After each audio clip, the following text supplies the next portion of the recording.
और ये ultraviolet light को भी देखने में सक्षम है। हिंदू पौराणिक कथाओं के अनुसार ईगल को भगवान विष्णु का वाहन माना गया है।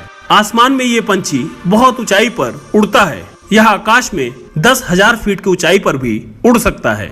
आपने इसे बिना पंख हिलाए आकाश में मरड़ाते हुए जरूर देखा होगा। यह आसमान में देर तक बिना पंख हिलाए उड़ सकता है। अरब देशों में ईगल पालना एक शान की बात है और यूएई देश का राष्ट्रीय पंछी ईगल है। इनकी आवाज बहुत तेज होती है और इसे बहुत दूर तक सुना जा सकता है।